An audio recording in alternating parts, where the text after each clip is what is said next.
नमस्कार साथियों, आप सभी का स्वागत करता हूं आपके भरोसेमंद यूट्यूब चैनल प्रिस्टीन क्लासेस के इस ऑनलाइन लर्निंग प्लेटफॉर्म पे।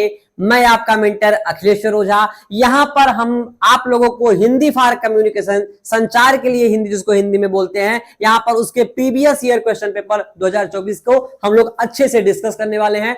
टोटल नंबर ऑफ क्वेश्चंस कितने हैं, कितने क्वेश्चंस आपको अटेम्प्ट करने हैं और नेगेटिव मार्किंग कितनी है, एक सही क्वेश्चन के लिए आपको कितना नंबर अवार्ड किया जाएगा, इन सब चीजों को हम डिस्कस करेंगे। और फिर प्रत्येक एक एक क्वेश्चन को हम बारीकी से, बहुत अच्छे से, बहुत विस्तार से समझेंगे कि हिंदी में कम्युनिकेशन का क्या रोल है और क्वेश्चन आपके एग्जाम में कैसे आते हैं। तो लैंग्वेज सेक्शन में 2025 में जो लैंग्वेज लोग चूज करेंगे आप, तो उसमें जो है हिंदी फॉर कम्युनिकेशन से किस प्रकार के प्रश्न आने की संभावना 25 में बनती है, इसके विषय में हम लोग बहुत अच्छे से चर्चा करेंगे। ठीक है, तो हम चलते हैं अपने सीधे क्लास पे।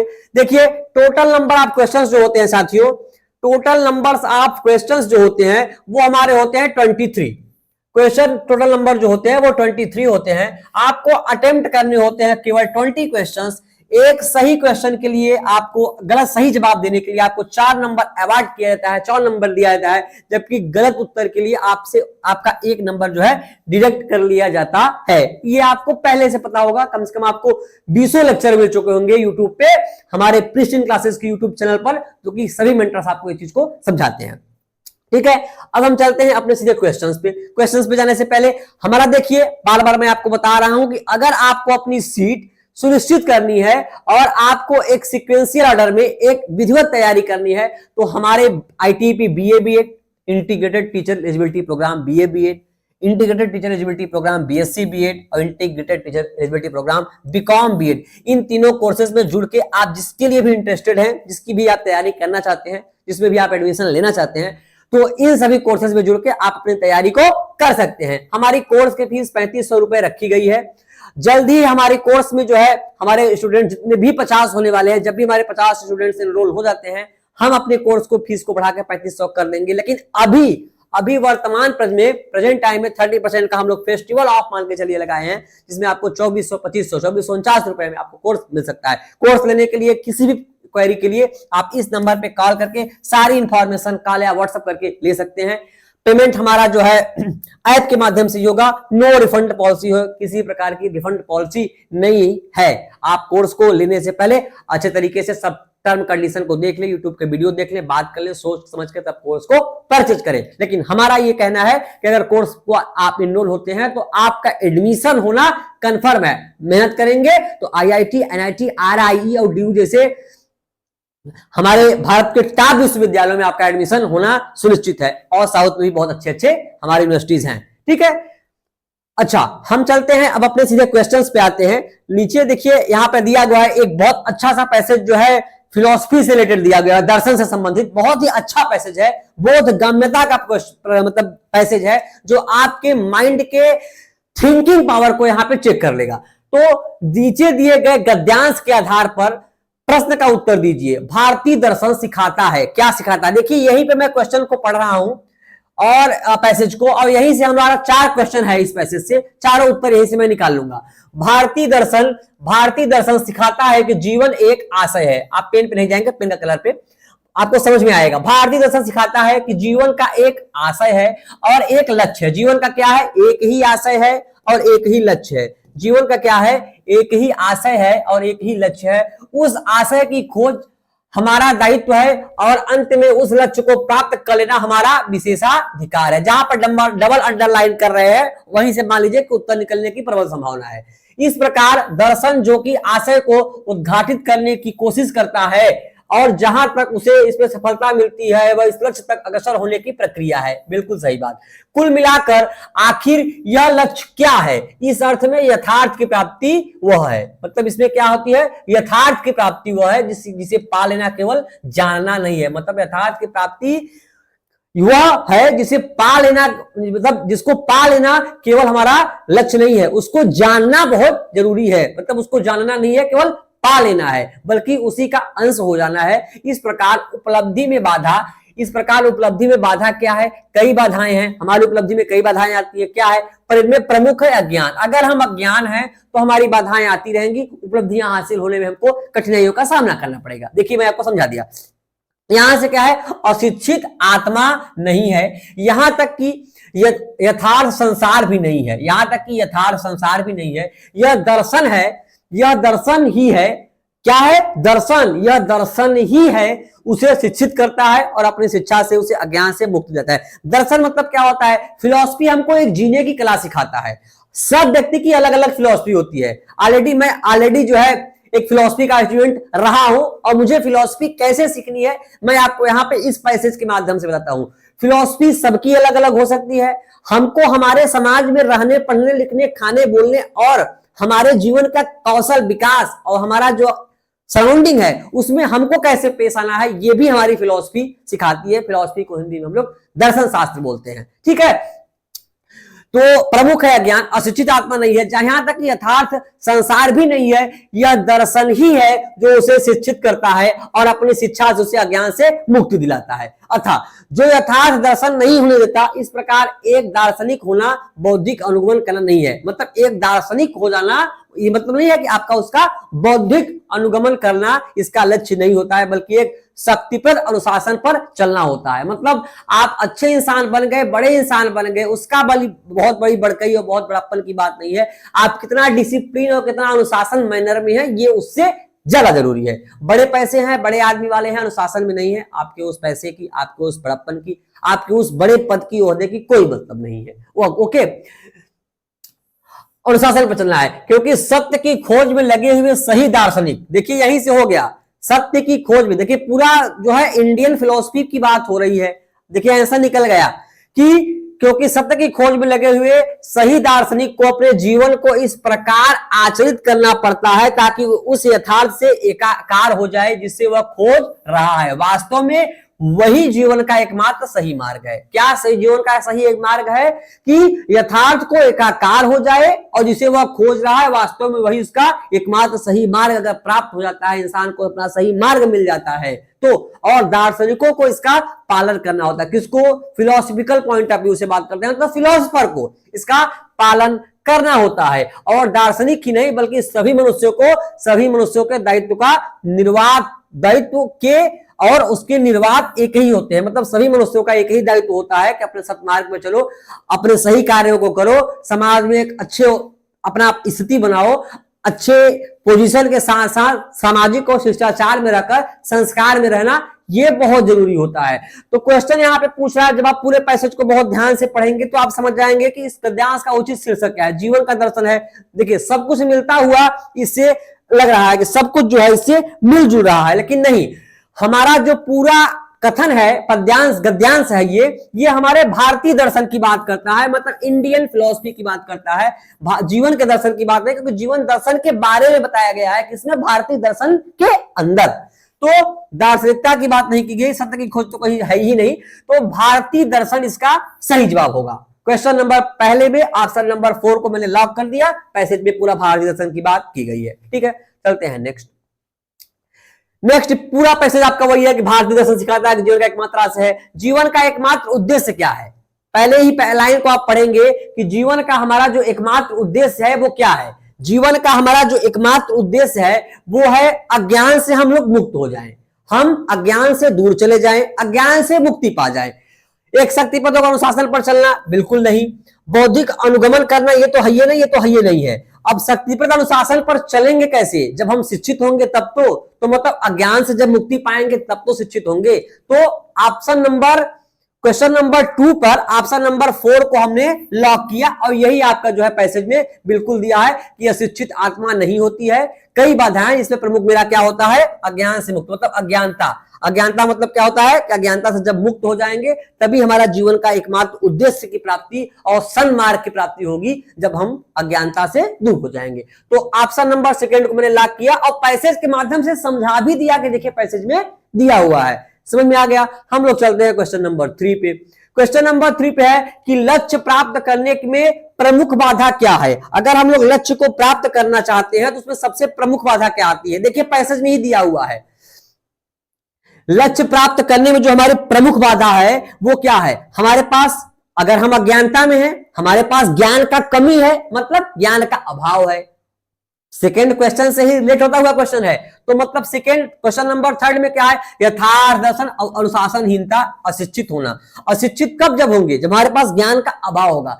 तो एनटीए एक बात कहती है और सारे पैसे जो अच्छे शिक्षक भी बताते हैं कि सबसे नियरेस्ट और क्लोजेस्ट उत्तर को हमको जवाब देना है। जब से आप कभी छोटे कोई एग्जाम देते होंगे तो उसमें लिखा होता है, हालांकि बड़े एग्जाम में लिखा होता है कि अब यूपीएससी की बात करें उसमें लिखा होता है रूल में कि आप ऑप्शन को देखें, मतलब विकल्पों को देखें, सबसे उसके निकटतम उत्तर पर टिक करिए या फिर गोला भरिए।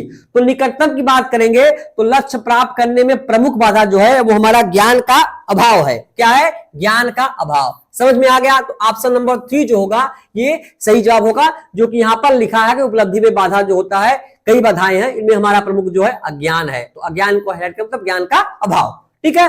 अशिक्षित आत्मा नहीं है, यहां तक यथार्थ संसार भी नहीं है, यह दर्शन ही है जो उसे शिक्षित करता है, अपनी शिक्षा से उसे अज्ञान से मुक्ति दिलाता है। मतलब अगर हमको अज्ञानता से मुक्ति लेनी है तो हमको फिलॉसफी पढ़नी चाहिए। और मैं आपसे कह दे रहा हूं, चाहे वो साइंस का हो, BA, BSc, BCom, MA, MSc, MCom, LLB, BEd, BTech, MBA, BCA, MCA, कुछ भी किया हो, प्रत्येक आदमी को फिलॉसफी पढ़नी चाहिए। आप अपने परिवार में घर माता पिता दादा दादी चाचा फूफा जिससे भी जो बड़े बुजुर्ग होंगे उनसे आप पूछेंगे कि अगर आप शिक्षित हैं, अच्छे से शिक्षा के मतलब वेल एजुकेटेड हैं, तो वो इस बात को बहुत अच्छे से बताएंगे। वेल एजुकेटेड नहीं भी है तब भी वो रूढ़िवादिता के अनुसार जो है फिलॉसफी को ही आपको बताएंगे। ये नहीं कहा कि अगर वो एजुकेटेड नहीं तो बोले, वो आपको जो है उसको ज्ञान के बेसिक आधारभूत ढांचा को बहुत अच्छे से आपको बताएंगे, है ना। तो हर एक बच्चे को, हर एक पेरेंट्स को, हर एक युवा को, हर एक इंसान को जो है फिलॉसफी पढ़नी चाहिए। ठीक है। तो ज्ञान का अभाव। ओके, क्वेश्चन नंबर 3 हो गया। अब हम लोग चलते हैं पैसेज के आखिरी क्वेश्चन पे। फिर पूरे पैसेज को पढ़ने के भारतीय दर्शन सिखाता है जीवन का आशय है, एक लक्ष्य है, आशय की खुद बड़ा दायित्व है, और अंत में उस लक्ष्य को प्राप्त करना हमारा विशेषाधिकार है। मतलब किसी लक्ष्य को अगर हम प्राप्त कर लेते हैं तो सबसे बड़ा अधिकार जो होता है उस लक्ष्य को प्राप्त करना जो होता है ये हमारा विशेषाधिकार होता है। तो क्वेश्चन नंबर 4, यथार्थ के साथ एकाकार हो जाना, यथार्थ की प्राप्ति कर लेना, किस लक्ष्य की ओर संकेत करता है। यथार्थ की प्राप्ति कहां हो जाएगी, यथार्थ इसमें कहीं नहीं है। शिक्षित हो जाना, भारतीय दर्शन इसकी ओर संकेत नहीं करता है कि आप शिक्षित हो गए तो बड़े महान हो गए। बताया गया है कि शिक्षित होना नहीं, अनुशासन में रहना, अनुशासन में रहना, शिष्टाचार का पालन करना, समाज के हिसाब से चलना, इसका शाब्दिक अर्थ हुआ। तो यहां पर दिया यथार्थ की प्राप्ति कर लेना, जीवन का एक आशय और लक्ष्य है, बिल्कुल नहीं। यथार्थ के साथ एकाकार हो जाना, मतलब जैसा माहौल है, जैसा हमारा पर्यावरण है, उस यथार्थ के अनुरूप उसके अनुसार एकाकार होकर ढल जाना भी हमारा जो है जीवन की लक्ष्य है, एक बहुत बड़ा लक्ष्य होता है। तो क्वेश्चन नंबर 4 का ऑप्शन नंबर 3 जो होगा ये सबसे सही जवाब होगा। ठीक है। ऑप्शन नंबर 3 जो कि पैसेज में इसका पूरा जिक्र किया गया है। कहां पर किया गया है, यह दर्शन ही है, देखिए मैं समझा भी दे रहा हूं कि कहां पे है, यह दर्शन ही है जो उसे शिक्षित करता है और अपनी शिक्षा से उसे अज्ञान से मुक्ति दिलाता है। ये तो सही है। जो यथार्थ दर्शन नहीं होने देता, इस प्रकार एक दार्शनिक होना बौद्धिक अनुगमन करना नहीं है, बल्कि एक शक्तिपद अनुशासन पर चलना है। क्योंकि सत्य की खोज में लगे हुए सही दार्शनिक जो को अपने जीवन को इस प्रकार आश्रित करना पड़ता है ताकि उसे यथार्थ एकाकार हो जाए। क्या हो जाए, उसे यथार्थ का एकाकार हो जाए। तो यही आपका उत्तर हुआ, जिसे यथार्थ का एकाकार हो जाए। भारतीय दर्शन किसकी ओर संकेत करता है कि यथार्थ के साथ क्या हो जाए, एकाकार हो जाए। समझ में आ गया साथियों। अगर आपको समझ में आया इस पैसेज, सच्चाई मैं बता रहा हूं, अगर आप ध्यान से वीडियो को सुन रहे हैं और अपने पढ़ाई के प्रति आप डेडिकेटेड हैं तो जरूर आपको समझ में आ रहा होगा। अगर समझ में आ रहा होगा तो ओझा सर ओपी लिख के एक अच्छी सी इमोजी लगा के आप कमेंट में जरूर रिएक्शन देंगे। हमारा मोटिवेशन इंटू 10 हो जाएगा। अगली क्लास में मिलेंगे, मैं आपसे जब मिलूंगा तो और एनर्जेटिक और अच्छे कंटेंट के साथ मिलूंगा। ठीक है। अब हम लोग चलते हैं क्वेश्चन नंबर 5 पे। बुद्धि प्रकाशन समाचार पत्र कहां से प्रकाशित होता था, होता है नहीं, हो सकता है कि इस टाइम कहीं से बदल गया हो, लेकिन पहले जो है जब ये संपादित हुआ था तो ये कहां से होता था। बुद्धि प्रकाशन समाचार पत्र, कलकत्ता, बनारस, आगरा और भोपाल। तो प्रकाशन पे, संचार और उसके पत्र पत्रिकाओं पे मैं पूरा क्लास लेके अपने ऐप पे जल्दी आऊंगा। जो हमारे बच्चे पेड कोर्स में उसका भरपूर आनंद लेंगे। अगर आप भी भरपूर आनंद लेना चाहते हैं तो हमारे ऐप से, हमारे कोर्स से जुड़ सकते हैं। अगर कोर्स जुड़ेंगे तभी आपको जो है पूरा सिस्टमैटिक ढंग से जो है मैं आपको तैयारी करवाऊंगा। तो इसका बुद्धि प्रकाशन समाचार पत्र कहां से प्रकाशित होता था?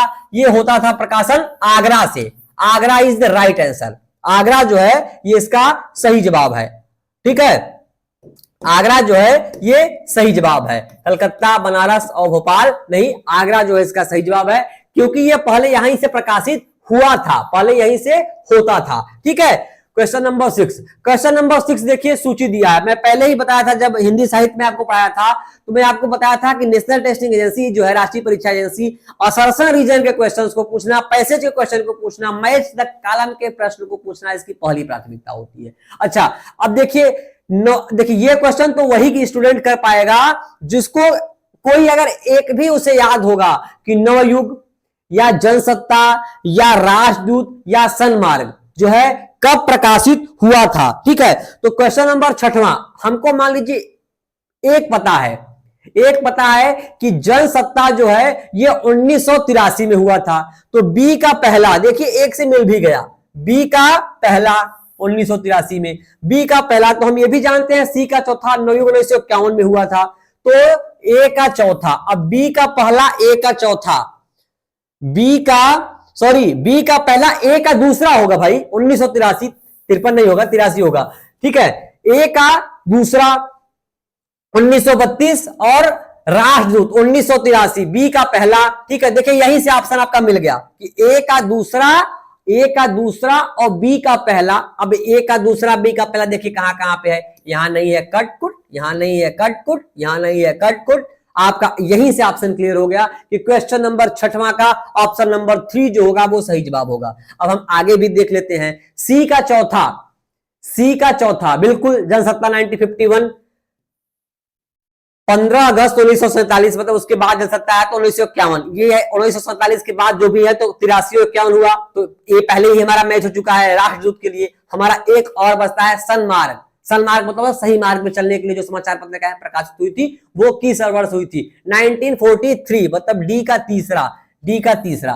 तो इस प्रकार से अगर आप ये मान के चलिए कि अगर क्वेश्चन टिपिकल है तो आप एक भी मैच करके आगे बढ़ सकते हैं, मतलब टिक करके आगे जा सकते हैं। ये लॉक कर दिया मैंने। और अगर थोड़ा सा आसान है तो 2, अगर 4 में से 2 भी आपको मैच करने आ रहा है, चाहे वो संज्ञा सर्वनाम की विशेषण क्रिया विशेषण से संबंधित हो, या कोई समाचार पत्रिका से हो, या किसी महान पुरुष हो, खेल हो, जो भी हो, तो वहां से भी आप उसको मैच आसानी से कर सकते हैं। क्वेश्चन नंबर 6वां के बाद हम लोग आते हैं क्वेश्चन नंबर 7वां पे, संज्ञा सर्वनाम विशेषण और क्रिया। अब देखिए यहां पर आपको जो संज्ञा सर्वनाम विशेषण क्रिया विशेषण संबंध बोधक समुच्चय अव्यय अभिकारी जितने भी होते हैं, इनके सभी एग्जाम्पल, इनके प्रकार और मतलब इनके सभी प्रकार, इनकी सभी परिभाषाएं और उदाहरण आपको याद होना चाहिए। अगर इतना याद रहेगा ना तभी इस प्रकार के क्वेश्चन को आप बना पाएंगे, क्योंकि इतना आसान भी नहीं होता। चीजों को इतना आसान हम समझते हैं उतना आसान होती नहीं है। वो तो टीचर होता है जो आपको तोड़ मरोड़ के विधिवत बताता है इस प्रकार के, जो आपको वो चीजें आसान लगने लगती हैं। ठीक है, तो इस चीज को आप बहुत अच्छे से समझेंगे। संज्ञा सर्वनाम विशेषण और क्रिया के जिस रूप से ज्ञात हो कि वह एक के लिए प्रयुक्त हुआ है अथवा एक के लिए अधिक के लिए, उसे वचन कहते हैं। बिल्कुल, उसे वचन कहते हैं। एक के लिए प्रयोग होगा एक वचन, एक से ज्यादा के लिए होगा तो बहुवचन। वचन का अर्थ होता है बोली या कथन। ठीक है, बोली मतलब वचन में हम क्या बोल रहे हैं, एक वचन बोल रहे हैं, एक लोग को बुला रहे हैं। ठीक है, तुम यहाँ आओ, तुम सब लोग यहाँ पर आओ, एक वचन हो गया। तुम सब लोग को बुला लिया तो बहुवचन हो गया। ठीक है, अगर हम एक लोग की बात करें एक वचन, एक से ज्यादा लोग की बात कर दी, बोली बोले तो एक वचन, बोलियां बोल दी तो बहुवचन। अच्छा, वचन का अर्थ होता है बोली या कथन। बिल्कुल, ये तो सही है। अच्छा, उसके साथ साथ हम देखेंगे कि वचन का अर्थ होता है बोली या कथन। बिल्कुल, तो ऑप्शन देखे, एक सही और सेकंड गलत नहीं, ये नहीं होगा। कथन पहला सही है लेकिन कथन सेकंड गलत है। नहीं, कथन सेकंड भी सही है, कथन सेकंड भी सही है। कथन पहला गलत नहीं, बिल्कुल कथन पहला गलत कहां है, पहला सही है लेकिन कथन सेकंड जो है ये क्या है, ये सही है। नहीं भाई, पहला भी सही है और दूसरा भी सही है, पहले ही मुझे मिल गया, वो तो मैं आपको समझाने के लिए दूसरा तीसरा चौथा को कट किया।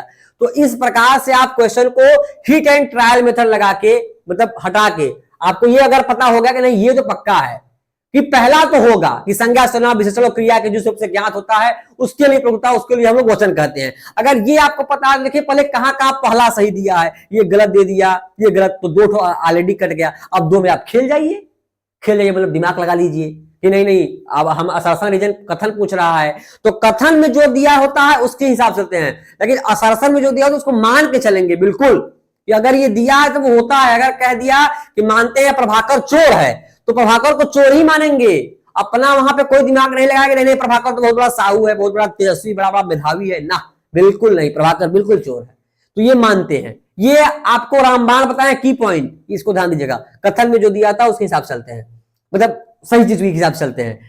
क्वेश्चन नंबर 8, प्रस्ताव या संकल्प किसी विशेष व्यक्ति को संबोधित करता है, संबोधित होता है, ठीक है, प्रस्ताव को संकल्प भी कहते हैं। प्रस्ताव या संकल्प किसी विशेष व्यक्ति को संबोधित होता है, नहीं, बिल्कुल नहीं। अगर हम किसी प्रस्ताव या संकल्प से किसी व्यक्ति का संबोधन थोड़ी होगा, हम अपना प्रस्ताव किसी बात को लेकर रखते हैं, किसी बात की स्पष्टता के लिए हम लोग प्रस्ताव रखते हैं, नहीं ये हमारा प्रस्ताव है, ऐसा होगा तो होगा वरना नहीं होगा। तो प्रस्ताव या संकल्प जो है किसी विशेष व्यक्ति को संबोधित होता है, ये तो नहीं होगा।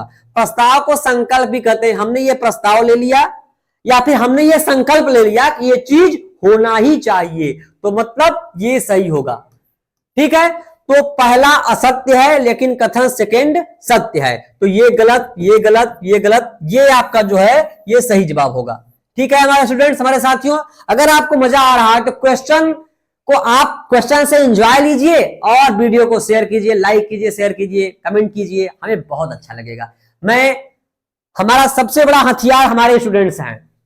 अखिलेश्वर ओझा अगर समाज में है टीचर के लिए तो हमारा उसका सबसे बड़ा दायित्व जो है हमारे स्टूडेंट्स को जाता है, हमारे सपोर्ट करने वाले हमारे बड़े भाई बहन चाचा दादा जितने भी लोग हैं उनको जाता है। शिक्षा एक ऐसी शेरनी का दूध है साथियों, ध्यान दीजिएगा कि शिक्षा ही एक ऐसी शेरनी का दूध है कि जो जितना ज्यादा पिएगा उतना ज्यादा दहाड़ेगा।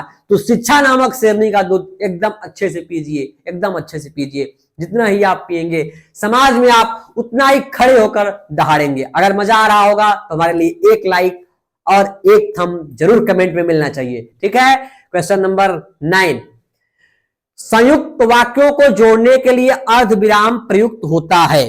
संयुक्त वाक्य, अब सरल वाक्य, संयुक्त वाक्य और मिश्रित वाक्य, 3 वाक्य होते हैं। तो यहां पे बात कर रहा है कि संयुक्त वाक्यों को जोड़ने के लिए, किसको, संयुक्त वाक्य को जोड़ने के लिए अर्ध विराम प्रयुक्त होता है, बिल्कुल होता है। संयुक्त वाक्य को जोड़ने के लिए अर्ध विराम, मतलब यहां पर ये है, यहां पे ये संयुक्त लगा दिए, ठीक है। अन्य विराम चिन्हों की अपेक्षा पूर्ण विराम पर अधिक, पूरा विराम लगा दिए, मतलब कि यहां पर अगर मैं लिखता हूं कि संध्या खाना बना चुकी है, संध्या खाना बना चुकी है, तो अगर संध्या ने खाना बना चुकी तो पूरा बात कंफर्म हो गया कि संध्या खाना बना चुकी है, तो यहां पर पूर्ण विराम लग गया। हमको यहां पे अब रुकना है, ठहरना है, उसके खाना बना चुके हैं, उसके खाने का इंतजार करना है, ठीक है। तो ये हो गया। अन्य विराम चिन्हों की अपेक्षा पूर्ण विराम पर अधिक रुका जाता है, बिल्कुल सही बात है। उपयुक्त कथन के आलोक में नीचे दिए गए विकल्पों में से सही का चयन कीजिए। तो भाई संयुक्त वाक्यों को जोड़ने के लिए अर्धविराम का प्रयुक्त होता है, बिल्कुल सही, मतलब कथन पहला और कथन दूसरा दोनों सही है, बिल्कुल सही। अब यही मिल गया तो हम इसको कट कुट तो करके आगे बढ़ेंगे, क्यों उसमें दिमाग खर्च करेंगे, क्योंकि समय का भी आपका बैरियर रहता है ना, समय का भी ध्यान देना होता है। हम लोग चलते हैं क्वेश्चन नंबर 10 पे।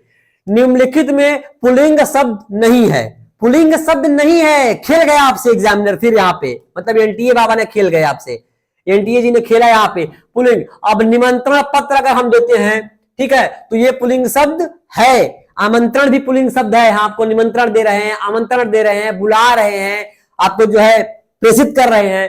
लेकिन जो हमारी कुंडली है ये हमारी स्त्रीलिंग, देखिए जैसे खास करके स्त्रीलिंग पे स्त्रीलिंग पे जो होती, सॉरी इतना बोल्ड बोलता हूं ना कि अब बाटल लेके बैठूंगा, थोड़ा सा पानी पी लूंगा, तो खांसियां जो है ये नहीं आएंगी। निमंत्रण, आमंत्रण, कुंडली बड़ी की जहां पे मात्रा होती है, मिलनी जो होता है, अगर अपवाद का केस नहीं बनता है तो स्त्रीलिंग होता है। तो कुंडली जो है हमारा पुल्लिंग शब्द नहीं है, ये स्त्रीलिंग है, तो इसको हमने लॉक कर दिया। तो हम 10 क्वेश्चन में पहुंच चुके हैं। हम चलते हैं क्वेश्चन नंबर 11 पे। नीचे 2 कथन दिए गए हैं।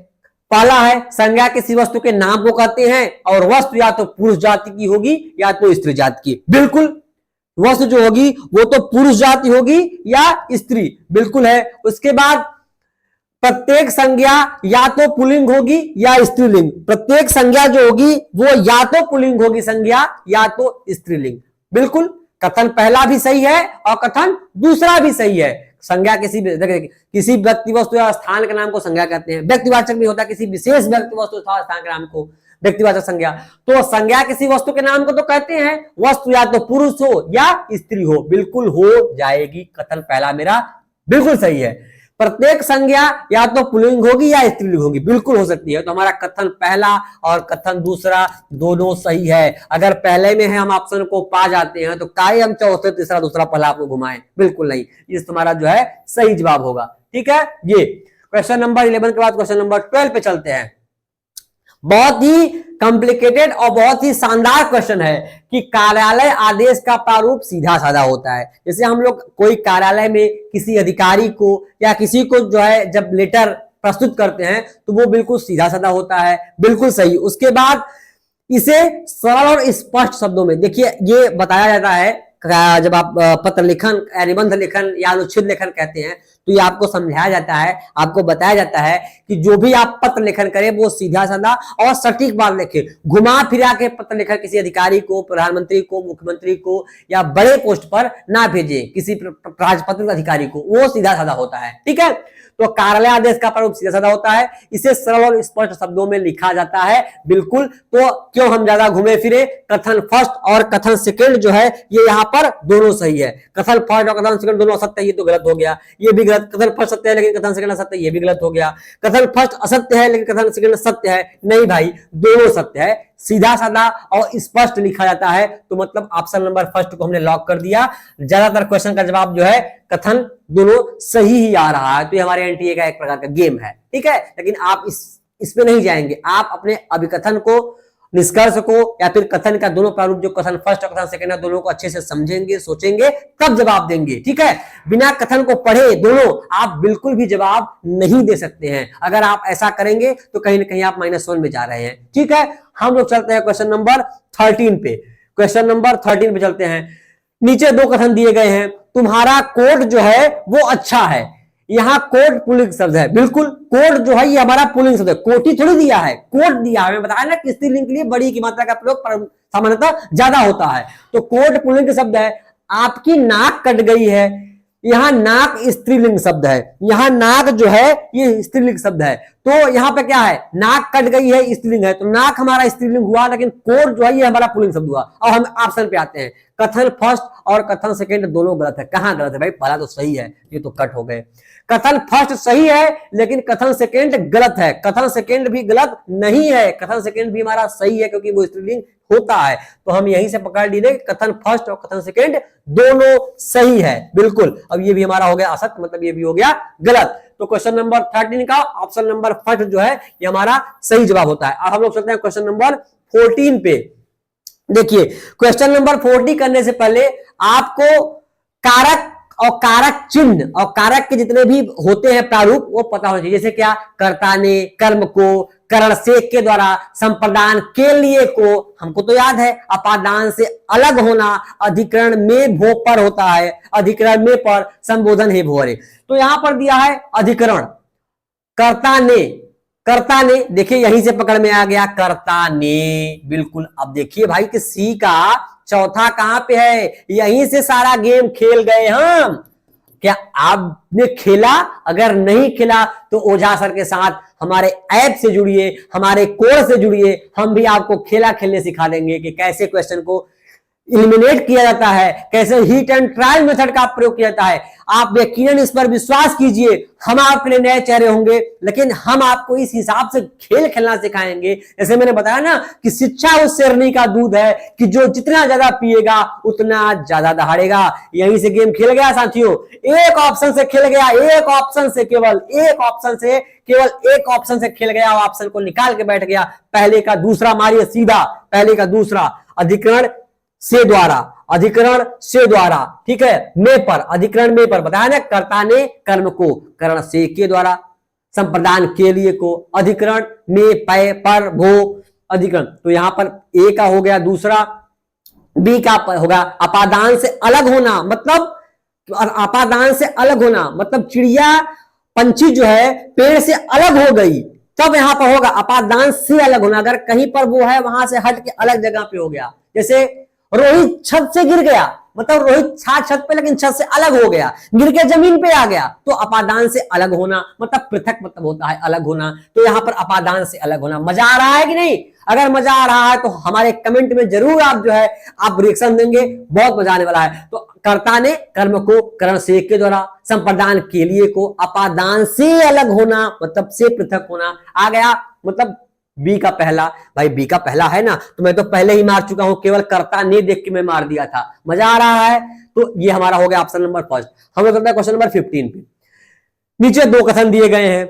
संचार माध्यम मोटे रूप में विविध सूचनाएं देते हैं, बिल्कुल देते हैं। संचार मोटे रूप से सूचनाएं भी देते हैं और हमारे मनोरंजन का कार्य भी करते हैं, मतलब मनोरंजन के साधन भी होते हैं। ठीक है, मनोरंजन अब श्रव्य से अधिक दृश्य माध्यमों से होता है, बिल्कुल ये चीज होता है, बिल्कुल ये चीज होता है। तो हमारा दोनों कथन सही हो गया कि ये क्या होता है, मोटे रूप में विभिन्न सूचनाएं तो देते ही देते हैं और मनोरंजन अब श्रव्य मतलब सुनने से अधिक दृश्यमान होता है। तो मतलब कथन फर्स्ट और कथन सेकंड दोनों सही है। अब जब मेरा यही सही होगा तो हम इस पर काहे विचार करने को जाएंगे?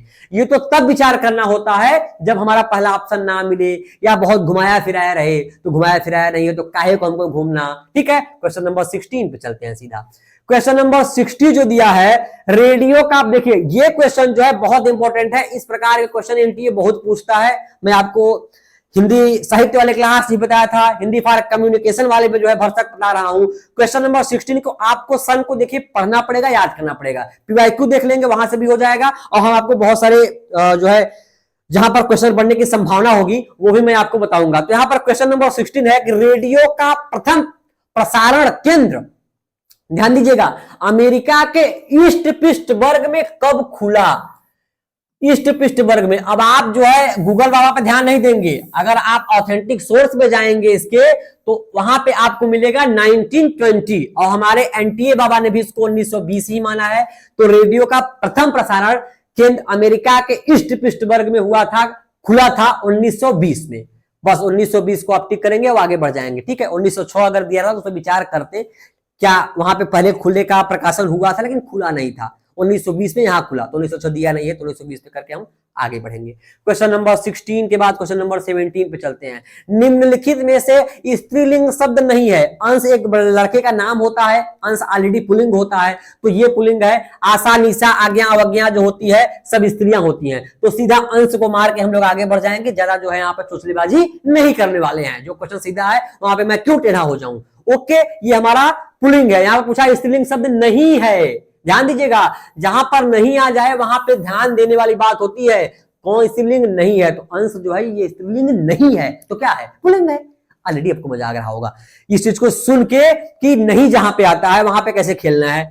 जिन शब्दों से संज्ञा अथवा सर्वनाम के केवल एक वस्तु का बोध होता है उसे हम लोग क्या बोलते हैं? एक वस्तु का बोध होता है उसे हम लोग एक वचन बोलते हैं, बिल्कुल एक वचन कहेंगे। ठीक है, लेकिन प्राण शब्द का प्रयोग एक वचन में ही होता है। प्राण शब्द का प्रयोग एक वचन में ही होता है कि नहीं होता है? अब प्राण है, प्राण का प्रयोग एक वचन में ही होता है, ये कथन सेकंड है। तो पहला तो कथन मेरा सही है, तो कथन पहला और कथन सेकंड दोनों सही है, दोनों नहीं सही है। कथन एक और कथन दो दोनों गलत है, नहीं दोनों सही है, नहीं दोनों गलत है, एक तो सही है। तो देखिए पहला सही किसमें दिया हुआ है, मतलब ये भी कट हो गया, ये भी कट हो गया।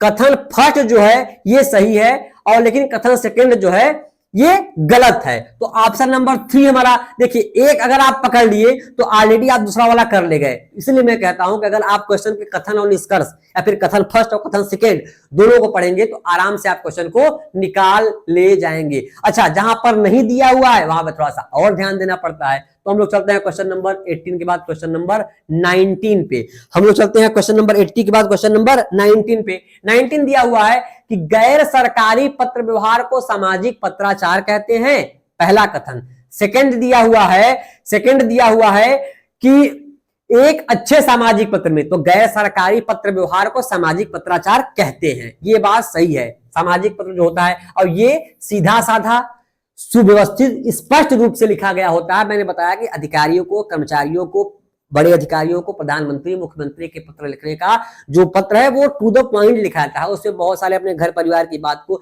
चचा मौसा की बात को नहीं लिखना होता है कि वो हमको मारे तो इसलिए मैंने उनको मारा, ये किया। अपनी बात को कम शब्दों में जो है आपके सामने लिखित रूप से प्रदर्शित करना होता है, संदर्भित करना होता है। तो ये सही है। एक अच्छे सामाजिक पत्र में सौजन्य, सहृदयता, शिष्टता का होना आवश्यक है। बिल्कुल, मतलब जो भी वर्ड उसमें लिखे होने चाहिए, उसमें शिष्टाचार, सहृदय, भावना, प्रेम, ये वहां पर रहना चाहिए। बहुत इमोशनल होकर पत्र नहीं लिखा हो जाना चाहिए। उपयुक्त कथन के आलोक में, मतलब आलोक का मतलब होता है संदर्भ में, मैं बताया था।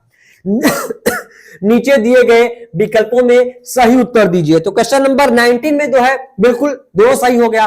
तो अब जब दोनों सही हो गया तो हम यहीं पे मिल गया कि पत्र जो है सामाजिक पत्राचार बोलते हैं, सुस्पष्ट अक्षरों में लिखा होना चाहिए, अपनी बात को टू द पॉइंट लिखा होना चाहिए। तो पहला और दूसरा दोनों कथन सही है। ये हमारा तीनों जो हो गया ये गलत है। हम लोग चलते हैं क्वेश्चन नंबर 19 के बाद क्वेश्चन नंबर 20 पे। अच्छा, जब कोई सरकार, देखिए यहां पर सरकारी पत्र, जो पत्र व्यवहार के जो होते हैं, वहां से देखिए कितने क्वेश्चन बने, लगभग 4-6 क्वेश्चन बन रहे हैं। ध्यान दीजिएगा, आपको 23 में से 20 ही करना है, लेकिन मैं 23 करा दे रहा हूं। हमारा आखिरी क्वेश्चन है, लेकिन मैं आपको 23 करा दे रहा हूं। जब कोई सरकारी पत्र कार्यालय ज्ञापन या ज्ञापन के साथ अनेक प्रेषितों को भेजा जा रहा है, मतलब इस पत्र को जैसे लिखते हैं ना कि मानते हैं काशी हिंदू विश्वविद्यालय से आज कोई नोटिस निकली, या पीआरओ को, विभागाध्यक्ष को, प्रोफेसरों को, असिस्टेंट प्रोफेसरों को, और अंततः आते आते डीएसडब्ल्यू, मतलब जहां सोशल वर्क का काम होता है, वहां पर भी इसको प्रेषित किया जाए। ठीक है, नीचे लिखा था कि मतलब संलग्न, यहां पर इसको संलग्न करके इस विभाग में इसको प्रेषित किया जाए। समझिए कि जब कोई सरकारी पत्र कार्यालय ज्ञापन या ज्ञापन एक साथ अनेक प्रेषितों को भेजा जा रहा है, उसे हम लोग क्या बोलते हैं? परिपत्र बोलते हैं। क्या बोलते हैं साथियों? परिपत्र। कार्यालय का आदेश नहीं होता है, अनुस्मारक नहीं बोलते हैं, संकल्प वंकल्प की चर्चा नहीं होती। संकल्प मैंने बताया कि जब हम लोग किसी बात को संकल्प लेते हैं या फिर अपना जो है अपनी बात को रखते हैं, तो यहाँ पर उसको हम लोग परिपत्र बोलते हैं। इसको लर्न कर लीजिएगा और समझ भी लीजिएगा। मैं आपको समझा भी दिया कि जब कोई पत्र जो है बड़े अधिकारियों के यहाँ से प्रेषित होती है, तो वो कैसे कैसे जो है संलग्न होकर दूसरे को जो है प्रेषित होती है, उसको हम लोग परिपत्र बोलते हैं। अच्छा, क्वेश्चन नंबर 21, सामान्यतः पत्र कितने प्रकार के होते हैं? ये बहुत बड़ा मुद्दा वाला क्वेश्चन होता है। सामान्यतः पत्र तो आप बचपन से पढ़ते आ रहे होंगे कि 2 होते हैं, ठीक है, औपचारिक, अनौपचारिक। लेकिन यहां पर जो है तो 2 होते हैं, 5 तो होगा नहीं, 4 तो होगा नहीं। अब देखिए, एक व्यवसायिक पत्र भी होता है जो कि एनटीए ने माना है। मुख्यतः अगर आप बेसिक किताब में देखेंगे, जो मुख्यतः मिली मार्केट में बिकने वाली किताबें हैं, तो वहां पे देखिए औपचारिक अनौपचारिक पत्र दिया होता है, जैसे संकल्प पत्र, व्यवस्थित पत्र, तमाम प्रकार के पत्रों के प्रकारों में अलग अलग प्रकार दिए हुए हैं। लेकिन सामान्यतः जो एनटीए ने माना है, मैं आपको इसमें एक एग्जांपल भी दे रहा हूं, जैसे एक सब यहां पर रुक के मैं बता रहा हूं। संविधान भारत का कैसा है? एकात्मक है, संघात्मक है। एक समय एग्जाम हो रहा था जब बीएचयू का खुद का, तो बीएचयू ने उसको संघात्मक मान लिया, जबकि ड्यूक में वही क्वेश्चन उस साल पूछा, वो संघात्मक मान लिया। यूनिटी और फेडरल, तो कुछ क्वेश्चन में कंट्राडिक्शन होता है। डिस्प्यूटेड क्वेश्चन यूपीएससी से लेके चपरासी लेवल तक एग्जाम में होते हैं कि बच्चा राइज कर देगा, कोई प्रेस करेगा नहीं भाई 2 होते हैं, कोई प्रेस करेगा नहीं 3 होते हैं। तो एनटीए ने जो है, एनटीए बाबा जी, वो 3 माने हैं, तो आप 3 मानेंगे। इसमें पहला आपका आप मान सकते हैं कि औपचारिक, ये तो आप जानते हैं, मैं यहां पे लिख दे रहा हूं औपचारिक। दूसरा आपका अनौपचारिक, और तीसरा आपका होता है औपचारिक, अनौपचारिक, और तीसरा होता है आपका व्यवसायिक। मतलब जो व्यवसाय से संबंधित किसी, हम बिजनेस इंडस्ट्रियल एरिया में किसी व्यवसाय के लिए हम जब किसी अपने एचआर को या फिर मैनेजर को या जीएम को या फिर डायरेक्टर को लिखते हैं, तो वो हमारा व्यवसायिक पत्र होता है। ठीक है, तो 3 को हमने लॉक कर दिया। क्वेश्चन नंबर 22 पे चलते हैं। क्वेश्चन नंबर 22, 2 कथन दिए हुए हैं यहां पर भी। कई क्वेश्चन हम लोग कथन का देखे हैं, तो ऑलरेडी हम जो है, अब आप कह सकते हैं कि हम इसको जो है, अब इसमें एडल्ट हो चुके हैं, इसके फादर बन चुके हैं। अब हमको कथन फर्स्ट और कथन सेकंड वाले क्वेश्चन में कहीं प्रकार की दिक्कत होने वाली नहीं है। जिस साधन से अथवा जिसके द्वारा क्रिया पूरी की जाती है, उस संज्ञा को करण कारक कहते हैं। अब हमको बता दिया, कर्ता ने कर्म को करण से के द्वारा संप्रदान के लिए को अपादान से अलग होना, अधिकरण में पर, यह आपको पता होना चाहिए, तभी देखिए गेम खेल पाएंगे आप। अब सेकंड दिया हुआ है कि वाक्य में क्रिया का आधार आश्रय, समर्थ या शर्त, अपादान है। नहीं भाई, ये तो गलत है। अपादान केवल अलग होने के लिए प्रयुक्त होता है। इसमें बताया कि रोहन छत से गिर गया, ठीक है, चिड़िया पेड़ से अलग हो गई, तो ये चीज होता है। तो क्वेश्चन नंबर 22 में पहला तो सही है कि जिस साधन से या फिर जिसके द्वारा क्रिया पूरी की जाती है उस संज्ञा को करण कारक कहते हैं, ये तो सही है। लेकिन सेकंड जो मेरा होता है ये जो है गलत है। तो 22 का जो है ये हमारा गलत हो गया। कथन पहला और कथन दूसरा दोनों सही नहीं, दोनों कहां सही है? कथन पहला और कथन दोनों गलत है, दोनों नहीं गलत है, एक सही है। तो एक सही कहां पे आएगा? सीधा दिया कथन पहला सही है, कथन सेकंड गलत है। तो इसको आप गोला को आराम से ऐसे रंग के या फिर जो आपका ऑनलाइन एग्जाम होता है तो उसमें जो है माउस से क्लिक करके तुरंत आगे बढ़ जाएंगे, ज्यादा इस पर विचार नहीं करेंगे जब आपका ऑप्शन मिल गया। तो हमने इसको कर दिया लॉक। अब हम लोग आ गए क्वेश्चन नंबर 23 और हमारा आखिरी क्वेश्चन है, बहुत अच्छा क्वेश्चन भी है।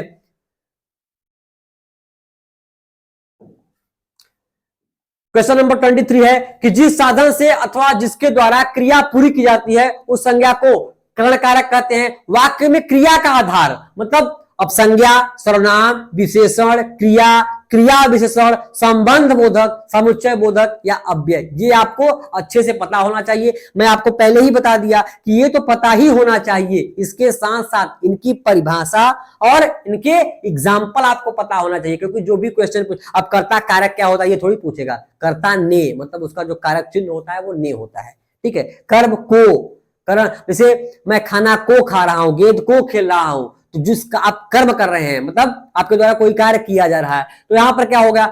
पहला तो सही है भाई, लेकिन सेकंड जो है वाक्य में क्रिया का आधार आश्रय, समय या शर्त, अपादान कहलाता है। उपयुक्त कथन के आलोक में, उपयुक्त कथन के संदर्भ में नीचे दिए गए विकल्पों में पहला जो है हमारा सही है। तो पहला सही हमको यही पता चल गया, ये गलत हो गया, ये गलत हो गया और ये भी गलत हो गया। तो ऑप्शन ए सही है ये, और हमारा ऑप्शन सेकंड जो है वो गलत है, ठीक है। आपको एक बात का ध्यान देना है, मैं आपका 23 क्वेश्चन करा दिया, लेकिन आपके एग्जाम में केवल आपको 20 क्वेश्चंस ही अटेम्प्ट करने होंगे। आप कोई भी 3 क्वेश्चन छोड़ सकते हैं, शुरुआत से छोड़ दें, बीच में छोड़ दें, कहीं भी छोड़ दें, आपका 20 क्वेश्चन होना चाहिए, ठीक है। आपके 20 क्वेश्चन की मार्किंग की जाएगी। अगर आप 23 कर भी देंगे ऊपर से, तो शुरुआत से लेके 20 तक का ही मार्किंग किया जाएगा। बाकी के लास्ट के 3 क्वेश्चन आपको छोड़ देंगे, भले ही वो सही हो, ऊपर का 3 आपका 18, 19, 20 गलती हो। तो इस बात का आप ध्यान देंगे। हमें उम्मीद है कि आज का लेक्चर आपको बहुत अच्छे से समझ में आया होगा।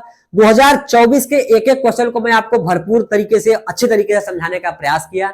अब फिर आप समझ लें कि हमारा ITP BA BEd, ITP BSc BEd, ITP BCom BEd, ये तीनों कोर्स हमारे यहाँ चल रहे हैं।